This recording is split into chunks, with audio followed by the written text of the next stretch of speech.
I was just thinking, if there is any question now from the audience, we could take that first, and then we were going to take a short round here in the end. We have someone in the back there already. Yep. Hi, I would like to ask a question particularly to Joel and Salvador, because I think it applies more to the companies they work for. But if the other members wish to contribute, I'd love to hear it as well. The success of the companies you've mentioned involves gathering a wide amount of data, both by the city itself, but I guess to an extent as well from the citizens themselves. And my question is, how will companies and cities ensure that this data is used in the most ethical way possible and will not end up, as we've previously seen, sold to third parties or used without the citizens' consent for other uses that they would not wish to be used for? Fantastic question. Do you want to start? Okay, I can start and you can take over. Really good question and a really, really important point. The first thing which is key is, and it's something that we in my company have been very clear about from day one, is we don't want to own any of the data. The data must stay with the city and must stay with the citizens.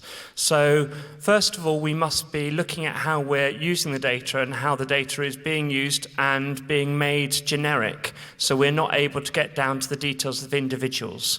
So we make sure that we work very closely with where we're getting the data from. And we make sure that data has already been made generic, and then we make sure we do not own that data, because the minute we own that data, then we are not neutral anymore. And this is, I think, is one of the big problems which we get to. We get to the big corporate companies taking lots of data and using the power that they have with that data to change things and to push things forward.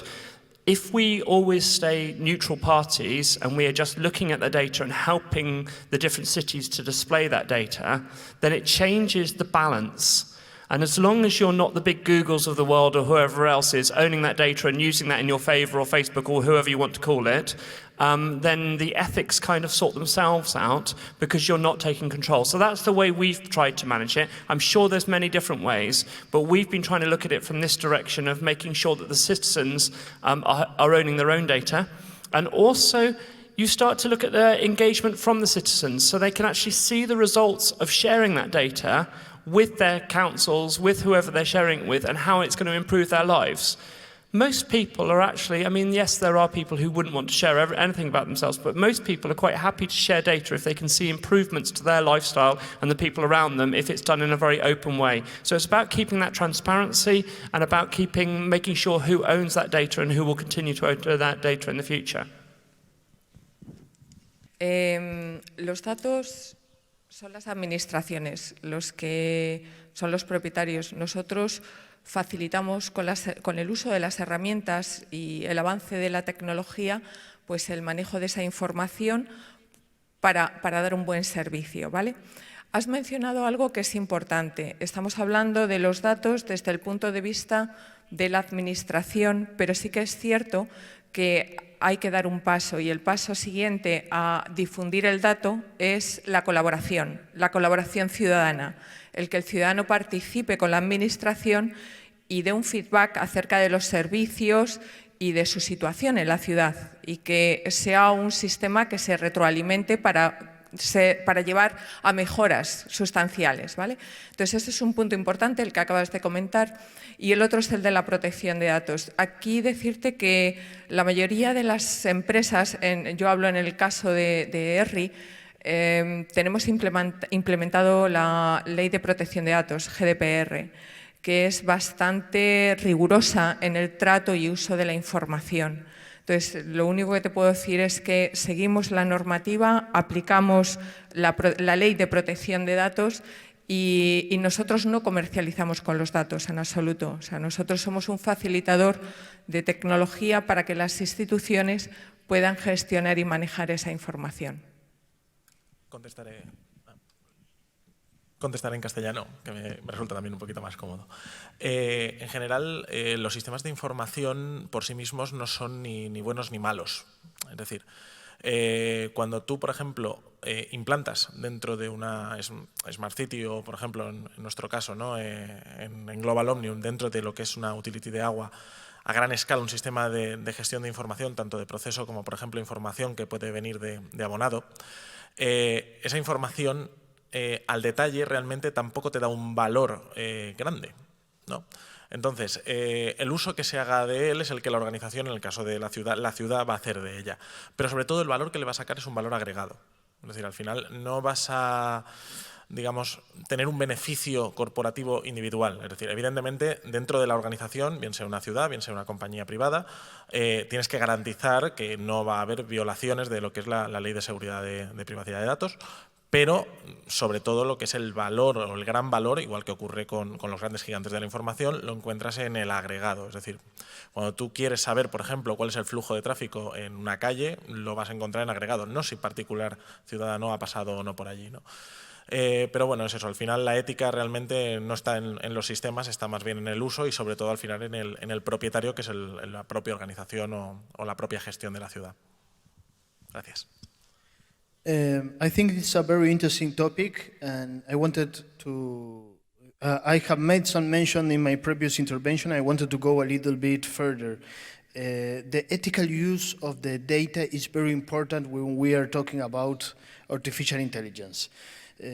Somebody has introduced the concept of humanized artificial intelligence, and it's a very interesting concept in the sense that it puts the people, the citizens, in the middle of the equation, and to try to benefit him, but also to guarantee the human rights involved for the people. I think that companies and local governments that work with data must follow some principles of equality, of transparency, of clarity, of privacy and security. The data has an enormous potential to contribute to create the cities as better places to live and to be more inclusive spaces and can help to all the citizens. But when we talk about justice in the use of the data, we must avoid any inequalities in the use of the data or any discriminatory effects as a result of the use of the data, especially considering the race, their ethnic origin or religion or sex of the people. Also, transparency is very important. The people, the citizens, must know that they are interacting with an artificial intelligence system, for instance, and they must know which of their data is going to be used and for what reason. As I talked before, artificial intelligence must be there to give a service to the society, to give benefits to the society, and that can be only done by respecting the human rights. Privacy is very important. There are techniques to protect privacy, such as anonymized data or aggregated data. Responsibility every time must be followed criteria of responsibility. And also another important topic is to avoid the use of the data or the use of the artificial intelligence for fake news or for false information or for any situation that can provide a bias or can have a negative effect for the society. Thank you very much for this. Actually, Jokan, maybe you can say something also about the ramification of the adaptation of technologies and your experience from Dubai. I think it leads good out of this. Sure. Thank you, Kari. Just maybe a quick remark. We talked about Sustainable Development Goals, SDGs, and we talked about sustainability of development. And we talked about technology being an enabler for SDGs. But we should also be careful to make sure the technology itself is sustainable as well, because if technology is enabling sustainable development, then the technology also should be sustainable. And when we get into the sustainability of technology, lots of issues arise. So it's like an ecosystem almost. We need the right policies, the right strategies, the vision for what we are trying to do. Because of lack of time, I'm not going to go to details, but I think the audience understands it. We need regulations around it. We mentioned ethical guidelines for AI. Even ethics today is decoupling into data ethics and AI ethics. Again, I'm not going to go to details, but regulations for blockchain, regulations for all these frontier technologies are important. So policies, strategies, regulations, Then we need skills around the technologies to make them sustainable. And we also need to build an ecosystem of private sector, of entrepreneurship, startups, research and development programs, which is more forward-looking, right, to make it sustainable. So otherwise, we will end up with just implementing certain use cases of technology which are not necessarily sustainable for the long term. And they will not sustain, in turn, they will not sustain our SDGs. So I think for cities, for nations, as they implement SDGs, it's very important to also invest in this ecosystem of technology. So technology itself is like almost the tip of the iceberg, but when you go deeper to it, you need all of these issues. And if we don't think about these and plan for these, at some point they will arise. So we have to, be more predictive about all these issues and address them as soon as we can, rather than wait and be hit by them. Thank you, Cory. Thank you, Okan. Maybe just a small question to you, Anna. I know a lot of people say that artificial intelligence, are worried about jobs, right? And I read that artificial intelligence is, of course, taking tasks, not jobs. But there is something that needs to happen in terms of the, I would say, capacity building and how we deal with this topic. I know this is a topic of the Smart City Lab in Moscow. Maybe you can say a few words about this. Yeah, the second sentence was right. As we think in Moscow, this is a big myth. If we consider the examples about which I talk, we have more than 2 million calls in contact center every month and more than 2,000 operators, and they can't cope with the flow of calls. So the artificial intelligence is only supplement or helper for him. It's only deletes the overload from the professionals.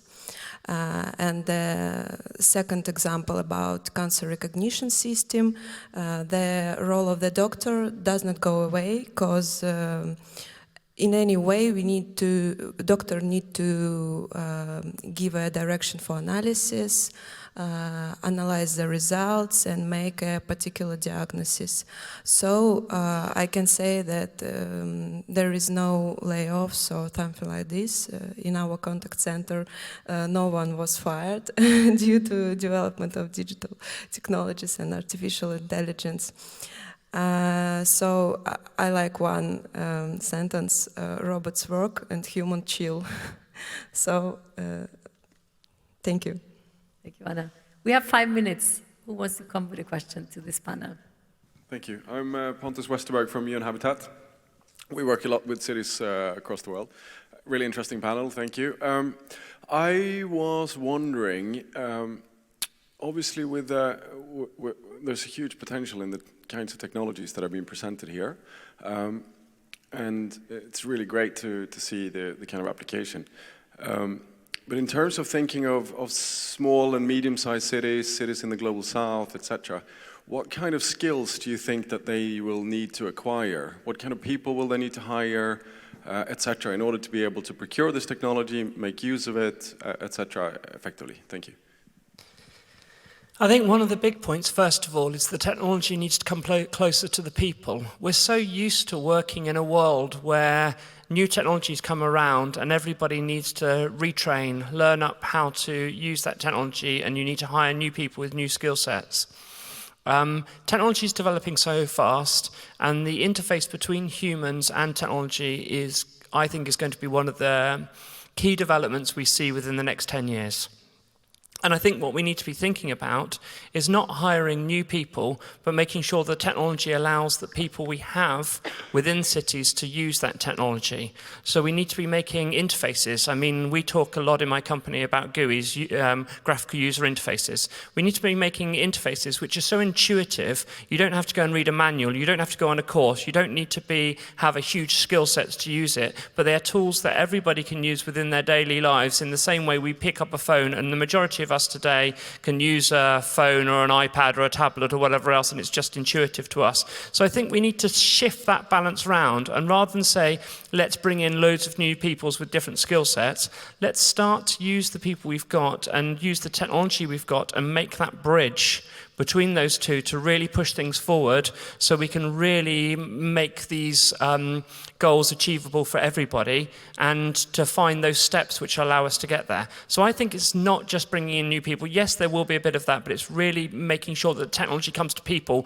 rather than we're chasing after the technology. Añadir a eso que la mayor parte de este tipo de tecnologías aprovechan hoy en día los nuevos modelos de la nube.